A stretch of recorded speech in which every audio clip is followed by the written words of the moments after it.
मला सांगा की आपण बघतो की हापूस आंब्याचे वेगवेगळे प्रकार आहेत. बाजारामध्ये ज्यावेळेस आंबा विक्रीसाठी येतो, त्यावेळेस ग्राहक म्हणून किंवा खवय्ये असतात, त्यांचे आंबा कसा ओळखायचा? कोकणाचा हापूस आंबा कसा ओळखायचा? हा मोठा प्रश्न आहे. तुम्ही अनेक वर्ष आंबा बागायतीमध्ये आहात, खूप मोठा प्रचंड अनुभव आहे. आंबा कसा ओळखायचा? मॅक्स महाराष्ट्राच्या प्रेक्षकांना सांगा की हापूस आंबा नेमका कसा ओळखायचा? त्याचे गुणधर्म काय? तुम्ही अतिशय उत्कृष्ट असा प्रश्न विचारलेला आहे, ज्वलंत असा प्रश्न विचारलेला आहे. मुळात हापूस आंब्यामध्ये प्रकार नाहीत. हापूस हा एकमेव या 5 जिल्ह्यांसाठी अलॉट झालेला आहे. तो सिंधुदुर्ग, रत्नागिरी, रायगड, ठाणे आणि पालघर या कोकणातील या 5 जिल्ह्यांमध्ये जो आंबा उत्पादन होतो तोच आंबा हापूस. बाकीचा आंबा हापूस नाही. तो त्याला आपण आंबा म्हणू शकतो, पण हापूस म्हणू शकत नाही. आणि तसं आम्ही GI पेटंट घेतलेलं आहे. आणि हे मला तुमच्या माध्यमातून सांगायला आवडेल की लोकांनी हे लक्षात ठेवा, हापूस हा फक्त या 5 जिल्ह्यात जो पिकवलेला आहे तोच, म्हणजे इथल्या बागांमध्ये जो मिळालेला आंबा तोच हापूस आहे. आता तुम्ही जो प्रश्न विचारलात की अनेक ठिकाणी बाजारात इतर राज्यांमधून किंवा इतर ठिकाणून आलेला हापूस सदृश्य आंबा हापूससारखा दिसतो, पण तो हापूस नाही आहे. आता कसा ओळखावा? तर ओळखणं खरं तर म्हणाल तर खूप कठीण आहे. कारण तो आंबा बऱ्यापैकी आमच्या आंब्यासारखाच किंवा हापूससारखाच दिसतो, पिवळा धम्मक होतो, परंतु त्या आंब्याला आपल्या आंब्यासारखा हापूससारखा एक विशिष्ट जो काही स्वाद असतो किंवा सुगंध असतो, तो सुगंध त्या आंब्याला येत नाही.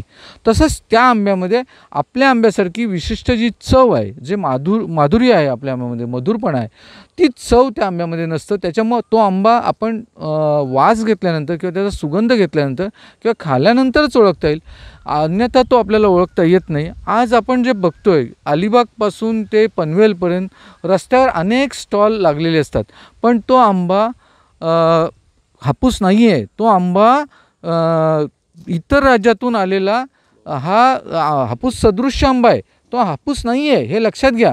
आणि होतं आहे काय, ह्या रस्त्यावरून अनेक टुरिस्ट लोक आंबे घेतात आणि त्यांची फसवणूक होत असते. त्याच्यामुळं माझी तर ग्राहकांना नम्र विनंती आहे की त्यांनी आत्ता आंबा विकत घेताना एकतर त्यांनी कोकणातील या 5 जिल्ह्यातील आंबा बागायतदार किंवा शेतकऱ्याकडून घ्यावा, किंवा आम्ही जो GI टॅग मिळवलेला आहे तर ते सर्टिफिकेट किंवा त्याचा नंबर चेक करून घ्यावा. तो नंबर बघितल्यानंतरच त्यांना कळेल की हा आंबा खरोखरच हापूस आहे का हा डुप्लिकेट आंबा आहे. ही मी ग्राहकांना तुमच्या माध्यमातून विनंती करू इच्छितो की एकतर त्यांनी शेतकऱ्याकडून थेट घ्यावा, किंवा ते जर बाजारपेठेतून घेत असतील तर त्यांनी त्याचा रिसोर्स शोधावा. हा आंबा कुठून आला आहे, त्याचं जिओलॉजिकल इंडिकेशनचं त्याचं सर्टिफिकेट आहे का, नंबर आहे का. कारण आम्ही हे नंबर्स कोकण हापूस उत्पादक संघटनेमार्फत आणि आपल्या चेन्नईचा GI ऑफिसकडून जिथून पेटंट दिलं गेलं आहे तिकडून त्या शेतकऱ्यांना सर्टिफिकेट दिलेले आहेत. तर त्या सर्टिफिकेटचा नंबर चेक करणं हे ग्राहकांना आता अनिवार्य आहे.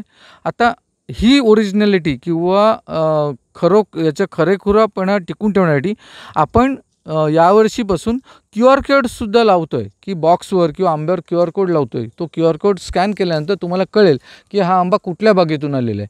तरी मी ग्राहकांना विनंती करेन, एक तर त्यांनी शेतकऱ्याकडून थेट घ्यावा, किंवा त्याचा GI नंबर चेक करावा, किंवा QR कोड तरी आहे की नाही हे नक्की तपासून पाहावं आणि मगच घ्यावा. परराज्यामधून जो आंबा या ठिकाणी मोठ्या प्रमाणावर येतो आहे, कोकणच्या हापूसवर त्याचं अतिक्रमण आहे का? काय वाटतंय, हा जो आंबा येतो आहे त्या आंब्यामध्ये आणि ह्या आंब्यामध्ये काय फरक आहे? आणि जनतेमध्ये ही फसवणूक होते ती आपण सांगितलीत, पण परराज्यातील आंबा जो आहे तो येथील आंबा बागायतदार आहे. आता महागाईचा काळ आहे, प्रचंड महागाई आहे असं जर म्हटलं तर आंबा बागायतदार आहेत, त्यांच्यापुढं असा प्रश्न आहे का की कशा पद्धतीनं पुढं आंबा बागायती आपल्या टिकवायच्या, त्याचं अस्तित्व टिकवण्याचं एक आव्हान आहे का? काय वाटतंय? मुळात परराज्यातला आंबा हा हापूस सदृश्य आहे, आणि हा हापूस सदृश्य आंबा अनेक वेळेला हापूस म्हणून विकला जातो. त्याच्यामुळे एक तर ग्राहकाची फसवणूक होते, आणि त्याच्यामुळे ग्राहकाच्या मनात हापूसबद्दल गैरसमज होत आहेत.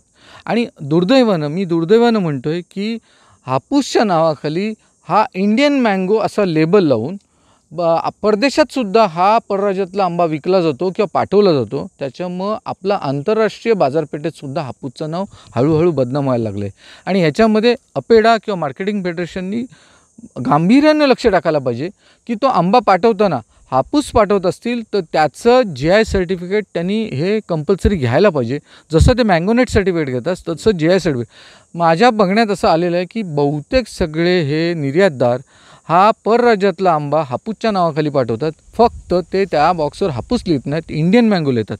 पण तिथे विकताना राष्ट्रीय बाजारपेठेत विकताना तो हापूस म्हणून विकला जातो.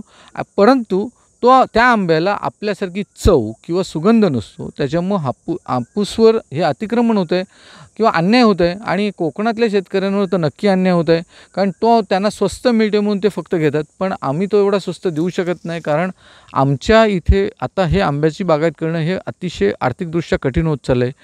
फवारण्यांचा खर्च वाढत चालला आहे, खताचा खर्च वाढत चालला आहे, आणि सगळ्यात महत्त्वाचं म्हणजे आता जो मनुष्यबळ महाग होत चाललेला आहे. त्याच्यामुळे त्यांच्या एवढ्या कमी किमतीला आम्ही येऊ शकत नाही. त्यांच्या त्या लागवडी नवीन आहेत, तिथे कीटकांचा प्रादुर्भाव कमी आहे, त्याच्यामुळं त्यांना खर्च कमी आहेत आणि त्यांच्या आंब्याला क्वालिटी नाही आहे, त्याच्यामुळे ते स्वस्त देऊ शकतात.